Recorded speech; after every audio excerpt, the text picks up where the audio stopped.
Il voulait libérer l'Afrique. Mais un seul discours a signé sa fin.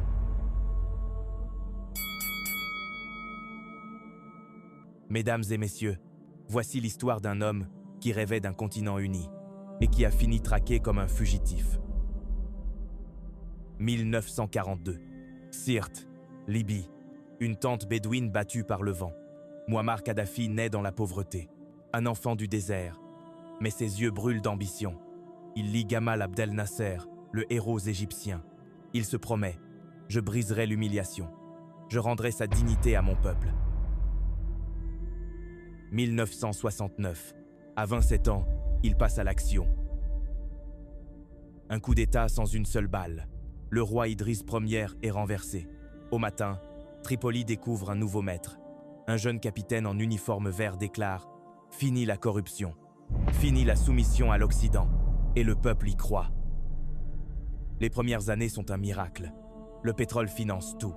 Écoles gratuites, médecine gratuite, maisons pour les familles pauvres. La Libye devient l'un des pays les plus riches d'Afrique. Mais derrière cette prospérité, une autre réalité s'installe. Kadhafi ne partage pas le pouvoir, il le confisque. 1973, il publie son livre vert, 3 volumes qui abolissent parti et parlement. Le peuple gouverne directement, dit-il. En réalité, tout passe par lui. Ces comités révolutionnaires font régner la peur. Un mot contre le guide, et on disparaît. Puis il regarde au-delà de la Libye. Il veut unir le monde arabe. L'Égypte, échec.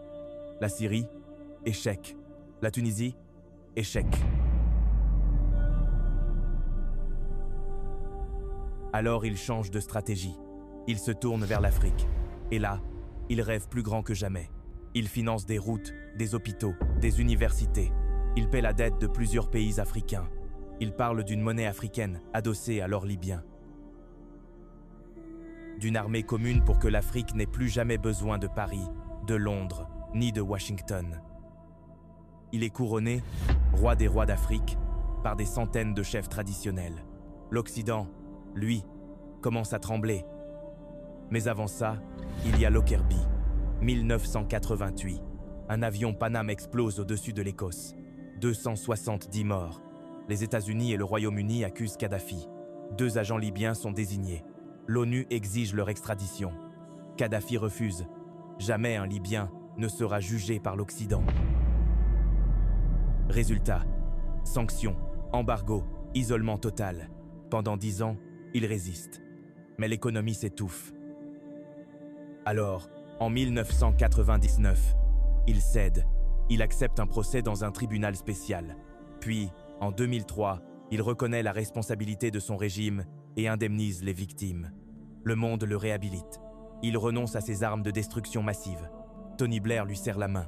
Sarkozy plante sa tente à Paris. Mais pendant que les photos circulent, il continue son rêve africain. Et pour l'Occident, ça, c'est plus dangereux qu'un missile. Puis arrive 2011. Le printemps arabe. La Tunisie flambe. L'Égypte tombe. Et la Libye s'enflamme. Benghazi se soulève. Et Kadhafi prend la parole. Devant ses partisans, il hurle « Nous irons à Benghazi, maison par maison, et nous ne montrerons aucune merci, aucune compassion. » Ce discours change tout.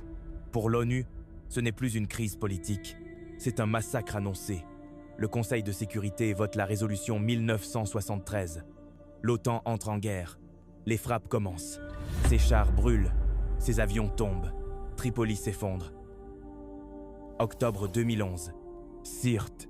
Kadhafi tente de fuir. Un drone américain repère son convoi. Un avion français frappe. Blessé.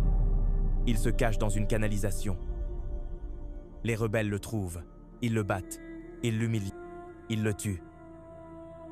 Le guide meurt dans la poussière. Et l'Afrique, elle perd plus qu'un homme. Elle perd un rêve. Car qu'on l'aime ou qu'on le déteste, Kadhafi était peut-être le dernier à croire qu'un continent pouvait se lever seul. Depuis, la Libye n'est plus qu'un champ de ruines. Et l'Afrique attend encore son unité. Alors, que retenir de cette histoire? Que même les rêves les plus grands font peur à ceux qui veulent que rien ne change. Que la force sans stratégie finit toujours par se retourner contre celui qui la porte. Que ceux qui te serrent la main quand tout va bien peuvent te frapper dès que tu deviens gênant, et que si tu veux bâtir quelque chose d'immortel, prépare-toi à être combattu comme si tu étais dangereux. Moi, je fais que raconter l'histoire. À toi de voir ce que tu veux retenir.